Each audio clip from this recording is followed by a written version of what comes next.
Molly and I would like to extend our thoughts and prayers to everyone in Australia during the devastating bushfires, especially to the Longhorn community. If you'd like to help support relief efforts in Australia, please consider donating to Country Fire Authority or Wildlife Information Rescue and Education Service. Links to these organizations can be found in our show notes. Hi, I'm Molly. And I'm Jamie, and this is our From the Pasture with Hired Hand podcast. As the owners of Hired Hand website software, we've been developing websites and creating internet marketing strategies for livestock breeders for the past 10 years.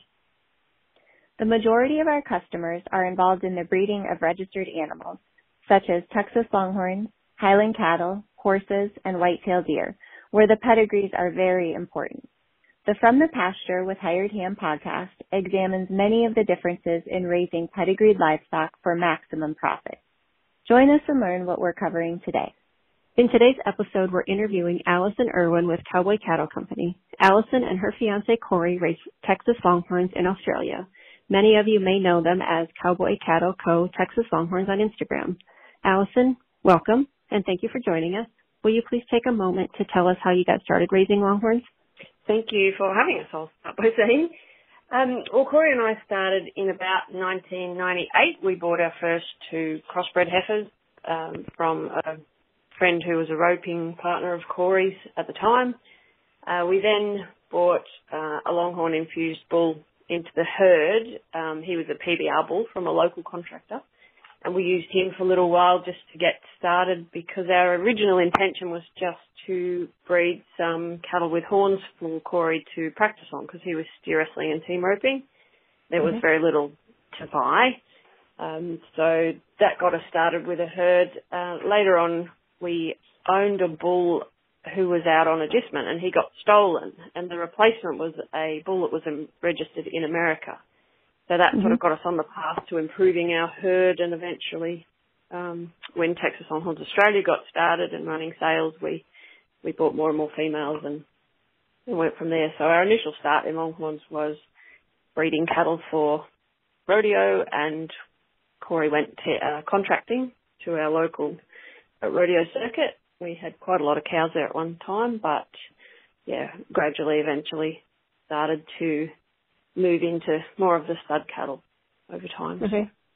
And how many years ago was that? Well, the first two were purchased in 98, but probably 2005 onwards, we've really been trying to improve the herd with better quality bulls, and now we're at the point where we've got probably 60 females, and we will definitely be reducing that number fairly shortly because we're in pretty serious drought over here. Okay. So when you say you're in pretty serious drought, what part of Australia do you live in? Well, we are actually located about 2.5 hours below Sydney, so our area is classified as kind of cool temperate or mild temperate. So we get temperatures down to about -7 in winter overnight, and right up to 45 degrees above in summer. So we get occasional snow, but nothing heavy that lies for days or anything like that. That's equivalent for you guys is 14 Fahrenheit on a winter night, right through to 114 in summer heat waves. So it's quite a varied temperature range that we have. So right now it's winter for us, which means it's summer for you. Yes, and we're actually facing a heat wave. So it's 42 above for us here, predicted to be as high as 44, 46 over the weekend. Sydney's on the coast. Do you live close to the coast as well, or are you farther inland? We're a bit inland. We're about 2.5 hours from the coast where we are. We do get a bit of an easterly breeze of an evening, which can be pleasant. It's blowing a lot of smoke in at the moment from the bushfires that are burning all up the east coast. So it looks a bit like Armageddon here at the moment of an evening. I bet. So is it fairly dry, or is it more humid for you? Very dry. Very dry. We really dry heat down here. Yeah, they get quite humid up north. So Australia is nearly the same landmass as the US, and we have a huge variation in the climate zone. So we have everything from arid to alpine down the south right through to the tropical right up north, and pretty much everything in between. So it's a huge range of climate zones, huge range of temperatures that our breeders exist in. It's an interesting country, I think, probably a lot like you guys. Right, yep, sounds like it. So with the variation in temperature, poisonous insects and spiders and snakes, if that's something that's across Australia or if that's more regional? Well, I think the snakes would be pretty much everywhere. They're pretty awful. We've got some pretty nasty venomous snakes here. But the insects, the biting insects, we don't really deal with down here. So the more humid areas would be affected by buffalo and cattle ticks. But we don't, luckily, get any of those biting insects and really horrible parasites. We tend to deal with just mainly fluke and lice, which are really easily prevented with routine drenches. And typically annoying blowflies, but everybody gets them. So. Yep. And with the snakes that you have around you, do they bother the cattle or is not necessarily? Not really. In the 20 years or so, we've only had one loss that we suspect was a brown snake, and that was a calf. So they're not really something that would affect us routinely. We sort of watch out for them. Okay. I was reading online that you have 21 of the 25 most deadly snakes that are in the world. Yes. That was pretty horrible. It's always, the last thing you want to do is put on lots of clothing, but it's always long boots and heavy jeans. Right. We've probably had 6 or so brown snakes in and around our place this year so far. Okay. And then beyond snakes, what is the other biggest predator that you have for the cattle?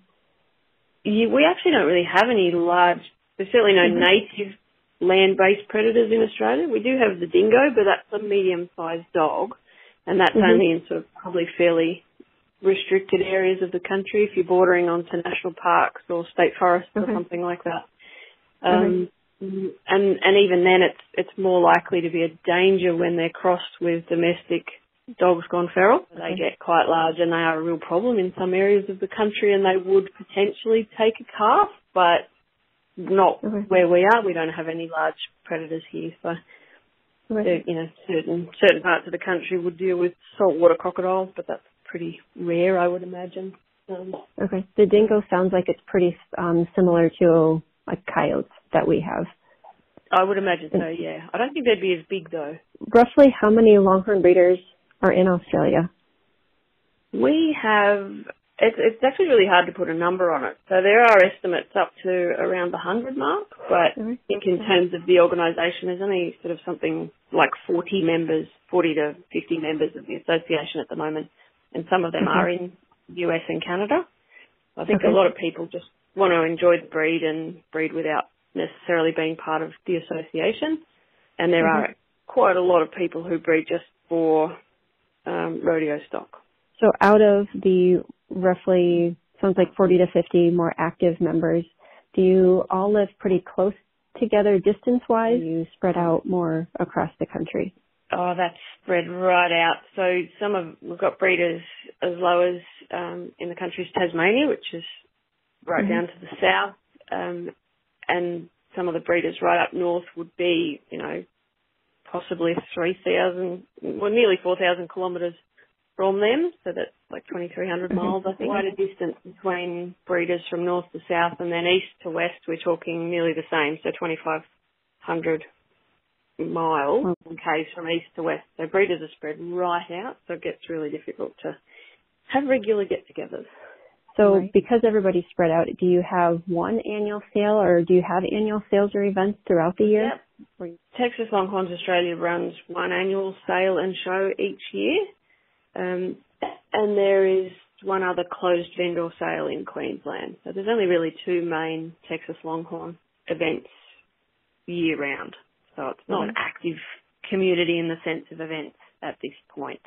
So hopefully that will improve in time. And the annual sale, do you have one, say, in the spring, one in the fall, or what times of year do you usually have the sales?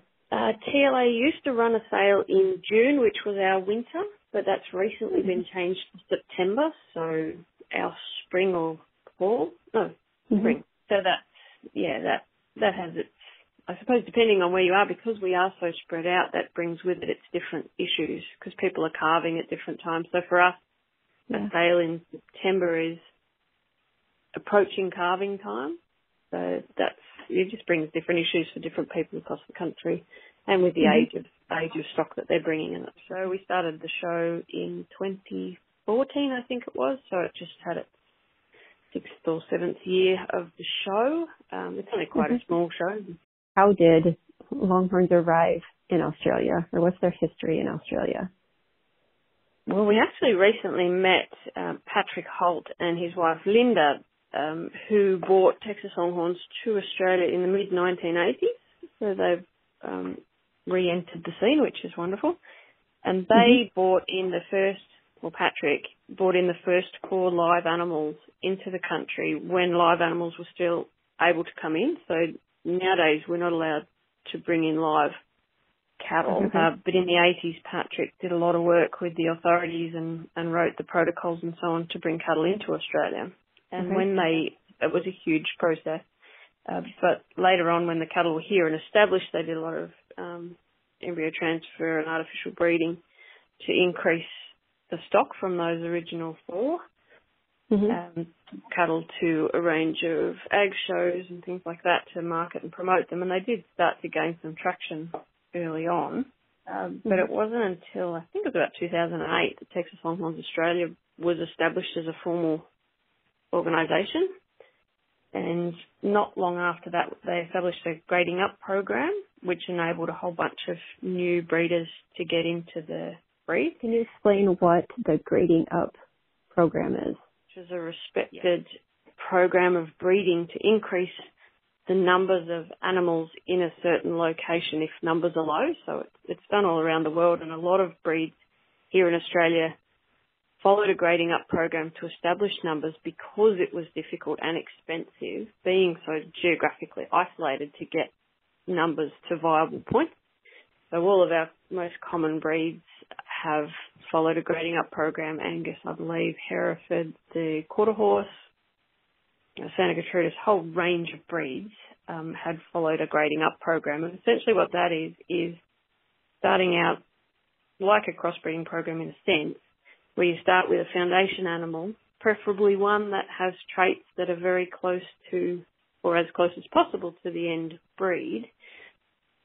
And you would put an American registered bull over that first animal. So the progeny of that is a 50% Texas Longhorn.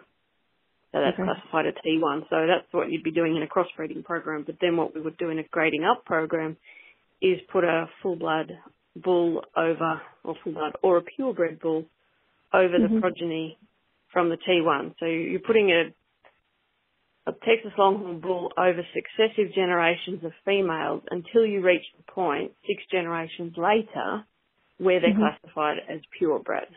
So increasing or infusing more and more blood and more and more genetics each time until you get to a purebred status. So 6th generation is deemed to be purebred, and they are 98.375% Texas Longhorn genetic. Every generation past T6 is classified as TP, and that obviously the further and further you go, the closer and closer you get to the technical 100% Texas Longhorn. By the time you get to a T5 or a 5th generation, you're very, very close. You wouldn't visually or even, I would question, via DNA be able to tell the difference between a T5 animal or a full blood.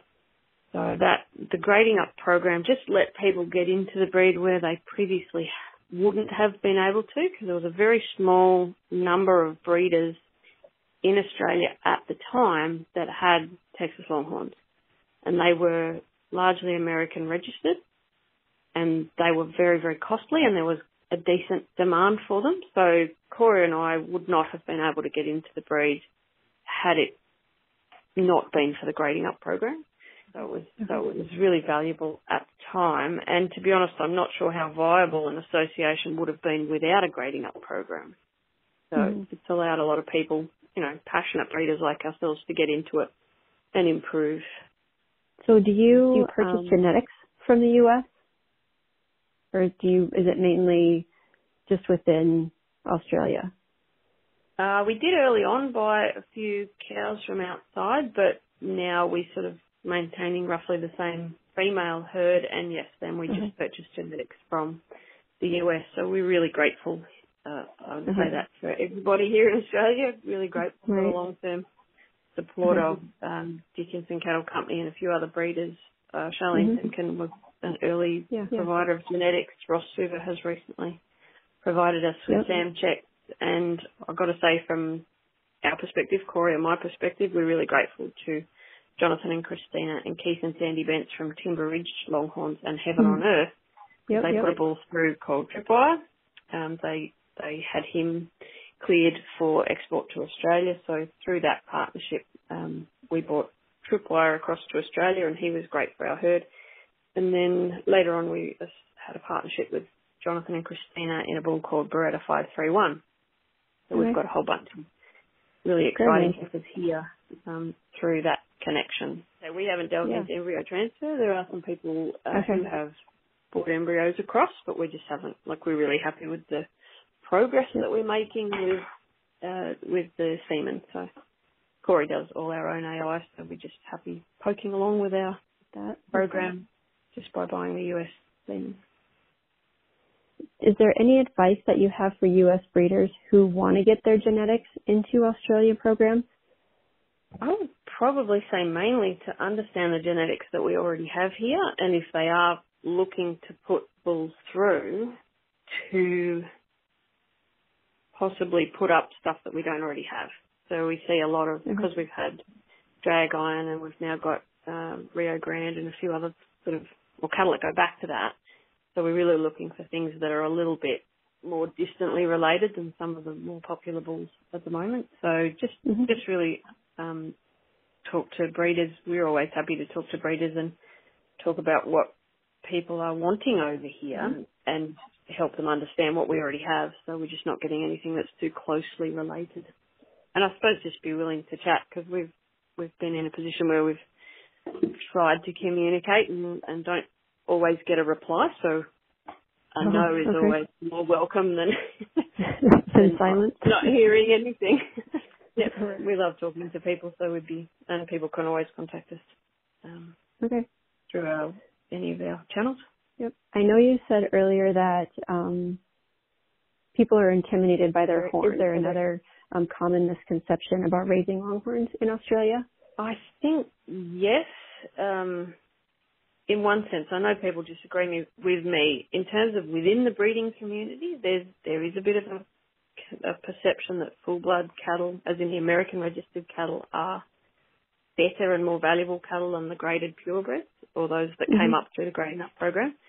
So this is our opinion, because they're visually and genetically identical, and there's an ongoing debate even in America about introduced genetics. So we've, from our perspective at Cowboy Cattle Company, tend to prefer to look at the actual quality of the animal rather than the certificate, whereas there's a bit of a push here to buy full bloods based on their grade rather than the quality of the animal. So we would rather, structurally correct animals that are performing as they should, rather than one that's got a certificate that registers it in America.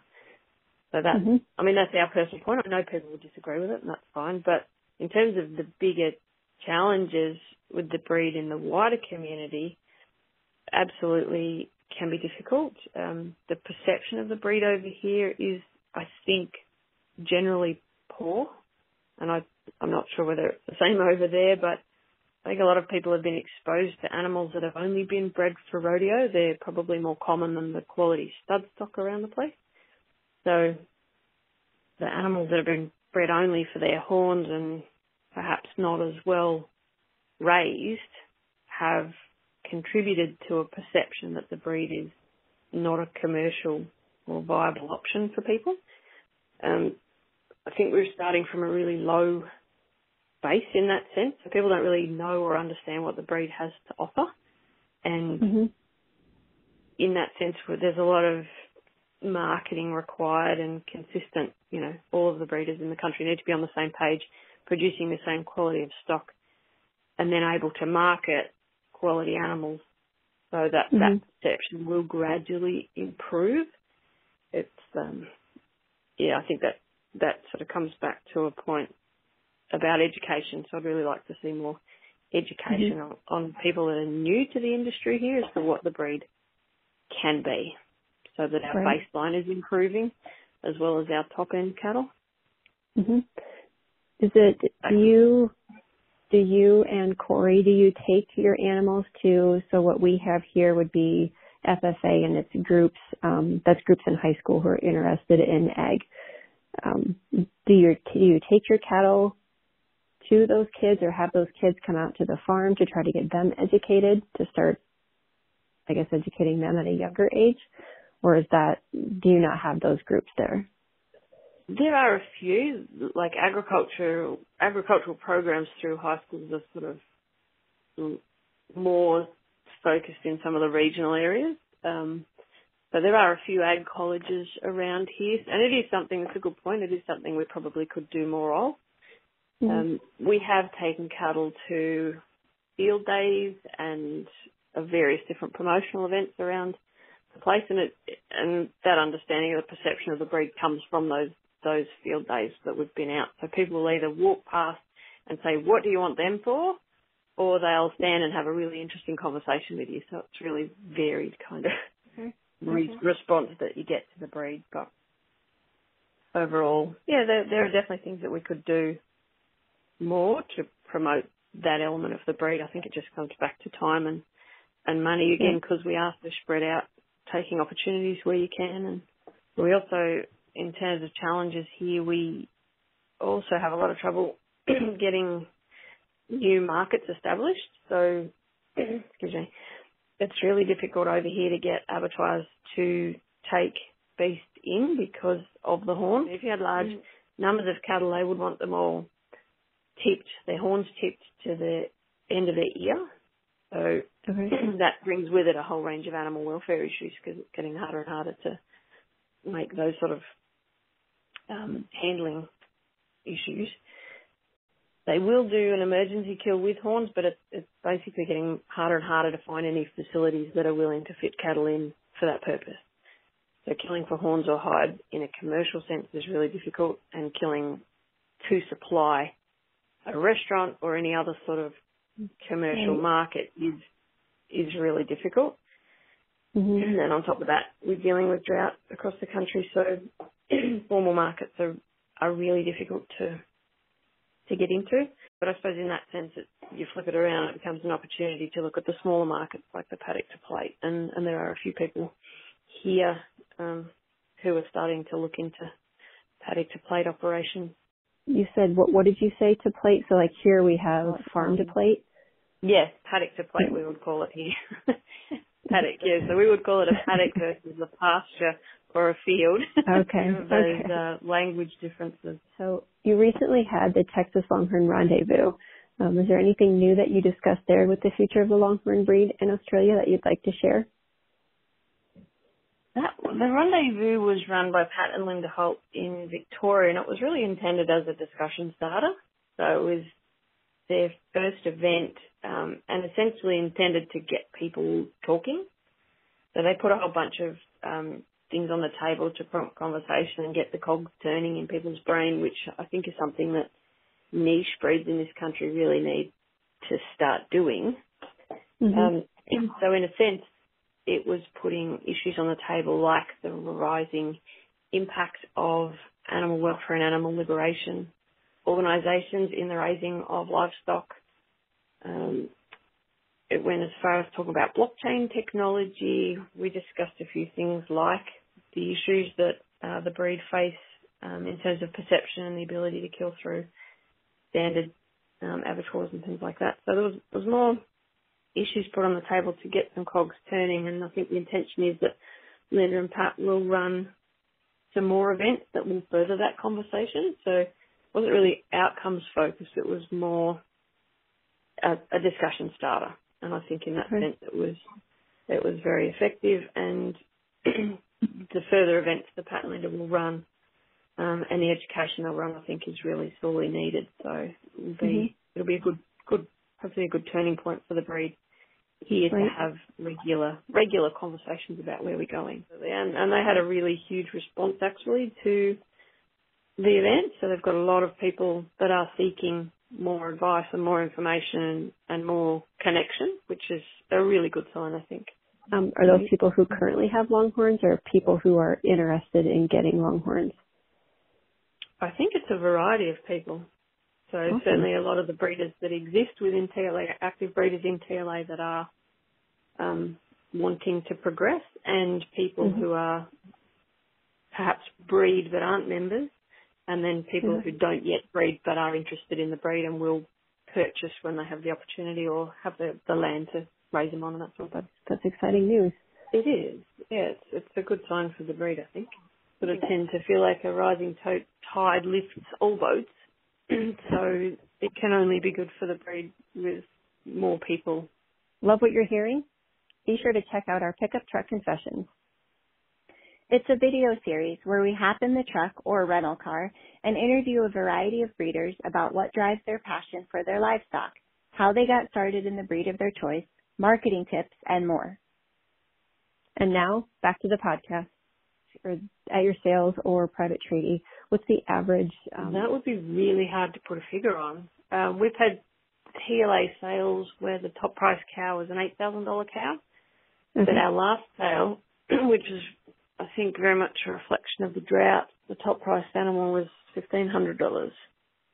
I think 8 of the 10 TLA sales, and there's just no trend. You just can't really identify a trend. So it was interesting to see from the first one through whether there were more people getting involved or whether people were falling off. But I think it was really hard to identify because not only do people come in and out of the breed, but people are experiencing different drought and various different climatic events at different times, which mean that they can or can't buy or they're forced to destock or whatever. So there was just no easy way to look at the industry as a whole and see if it's growing or not. So I think we're still, in a lot of ways, we're still in our infancy. The breed, I mean, the organisation has just celebrated its 10th year, but it took us, because of the grading up program, we didn't submit cattle to the sales floor most of that time because we didn't have animals that we wanted to put out that represented our breed well. We're now at a point where anything we sell, we would equally be happy to hold on to. So, and that was an intentional decision not to put cattle out there that we weren't going to be proud of. So in that sense, I think we're just entering, a maturity. There is opportunity for a whole bunch of growth and, well, it's establishment and then growth, I think. We're probably really just at a phase where we're establishing. Breeders, there are several new breeders that are keen to and look like they'll be around long term, which is a good thing, whereas earlier on we had people coming in and leaving. So there was sort of a natural turnover early on. Now things seem to be a bit more stable in terms of the breeders in the industry, which is good because you're going to get an improvement on generations of their cattle each time. And then as it improves, then you can grow. And I think with the establishment and the growth, you're going to attract naturally people to the breed who start to see better examples of the breed and better promotions and better marketing and just a larger presence as it improves. So do you know the longest tip-to-tip in Australia? I think it's a cow in North Queensland from Michael Bethel, Horseshoe B Longhorns. I don't know the cow's name, but I think she's in the 80s. We don't have official measurements over here in the sense that you do over there where people are qualified to measure and it's done by a team of people. So here in the U.S., when people buy an animal, a lot of the focus is on horn. Would you say that's not the case in Australia? It's becoming more the case, and we are still overall behind where you guys are. I think personally, we are interested in horn growth, but it's like you're jumping on the bandwagon to say that we're interested in the total package animal. I don't think we're interested in horn growth over any other trait. So we genuinely would be trying to take a balanced animal forward rather than just breed for length. Well, thanks so much for taking time out of your day to spend talking with us. We really appreciate it. No, thank you for having us. We appreciate the opportunity.